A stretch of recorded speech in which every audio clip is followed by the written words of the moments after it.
What would happen if Luffy were in Demon Slayer? Would Luffy become a Hashira? And most importantly, what would his breathing style be? By the way, would he even have one? Well, Luffy may not seem the smartest, but he is undoubtedly a genius when it comes to fighting, to the point that he developed many techniques and moves long before his devil fruit awakened. So, in terms of combat, Luffy could easily surpass our Hashiras with unconventional techniques. But since I know that just like me, you're very curious, let's see how Luffy, with his real devil fruit powers and Haki abilities, would fare against the demons. But before I tell you, you need to use the subscribed cultural style and leave your powerful like on the video right now to have this style just subscribe to the channel. And legend has it that you'll get a devil fruit if you activate the notification bell. Well, the Straw Hat Pirates were fighting a powerful enemy they encountered while sailing the seas, and this enemy had in his crew a very powerful user of a mysterious devil fruit. And this devil fruit is capable of teleporting the user or their enemies to different dimensions, just like Brulee's fruit that teleported her to the mirror world. And here, Luffy got hit and fell into the Demon Slayer universe, in the middle of a battle against Akaza, while Rengoku was fighting the powerful demon. Luffy appears in front of Tanjiro and Inosuke, not understanding what had happened, while Rengoku was suffering at the hands of Akaza, who says that no matter how many Hashiras came to battle against him, Akaza would crush them. And in an opening by Rengoku, Akaza charges at Luffy to attack him, and Luffy simply dodges with observation Haki, and using his Gomu Gomu no Bazooka, he quickly sends Akaza flying. Everyone is surprised because they think Luffy might be a demon, and while they are distracted, Akaza returns at high speed, amplifying his Kikijutsu, charging full force at Luffy. An epic battle ensues. Akaza gets frustrated as both continue fighting because Akaza starts missing more attacks than he imagined, and Luffy, using Gear 2, delivers a series of blows, completely crushing Akaza. And as the sun rises, Akaza regenerates to escape.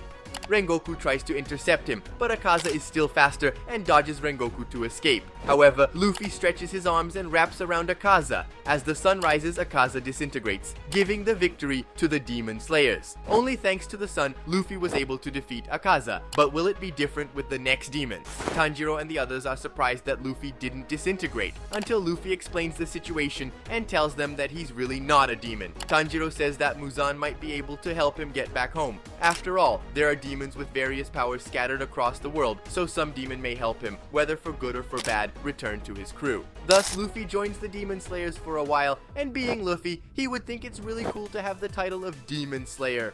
However, Luffy would need a sword to fight demons, and as we know, he's not very skilled with a sword. So will this work out? When the Demon Slayers return from the Mugen train mission, they immediately set out with Uzui to investigate a possible high-ranked demon in the entertainment district, and Luffy, even without his sword, decides to help them. In the battle against Daki, Luffy finds her abilities impressive, but not as impressive as his. Despite Daki's threads cutting through even stones, with his advanced Haki, Luffy is able to protect himself very well, and he dodges her cutting strikes with observation Haki. Tanjiro seizes the moment and decapitates her. This brings forth Gyutaro, who presents problems for the Demon Slayers until Tengen Uzui arrives to support our Demon Slayers.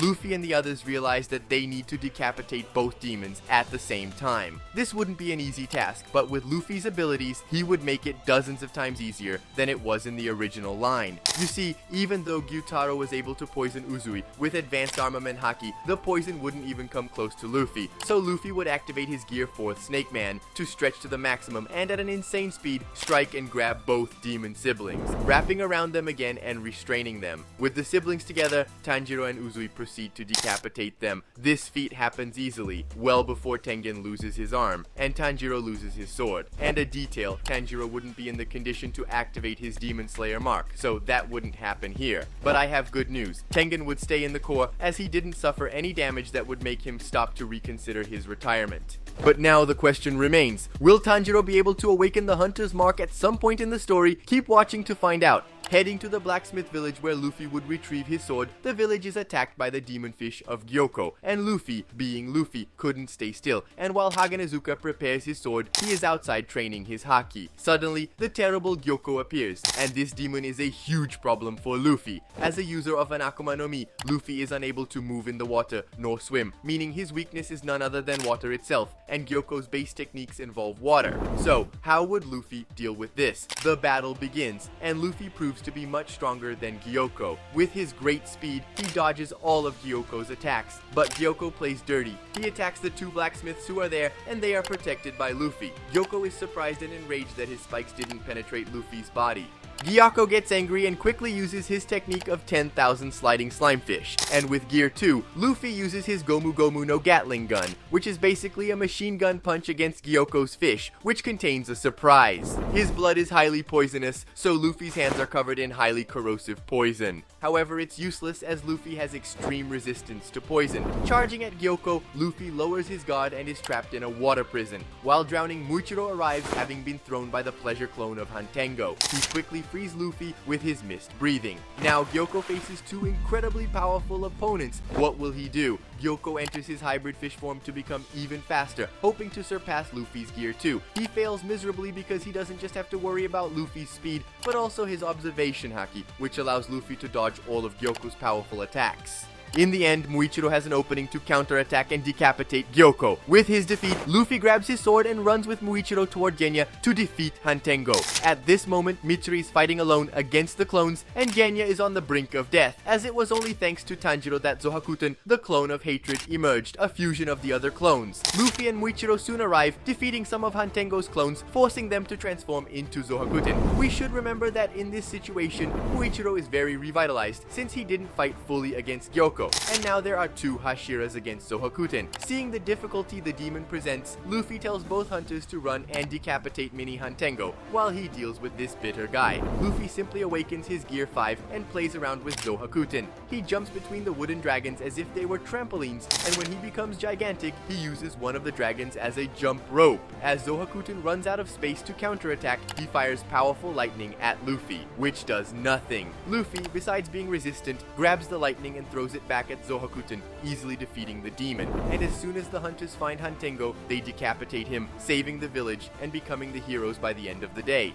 At this point, Muzan would be furious, wanting to finish off the hunters once and for all and get rid of Luffy, the one who defeats each of his upper moons. But most importantly, Muzan would see great potential in turning Luffy into one of his demons. And with that goal in mind, he heads to the hunters' headquarters, taking everyone to the Infinite Castle right after Tamayo injects her poison into Muzan, which would slow down his regeneration. And we must remember that the story has already been completely changed. Rengoku is alive, Tengen remains in the hunter organization, and Tanjiro hasn't awakened his hunter mark. Therefore, even though they have two powerhouses to help in the battles that take place in the Infinite Castle, they won't have the ability of the mark, which makes the fight much harder. But let's see what the result will be. In the main hall, Obanai and Mitsuri face Nakime, while Doma faces Rengoku, Shinobu, Tomioka, and Tanjiro, plus reinforcements in the form of Kanao and Inosuke. In another room, Luffy, Uzui, Gyomei, Muichiro, Sanemi, and Genya are facing the powerful Upper Moon 1, Kokushibo.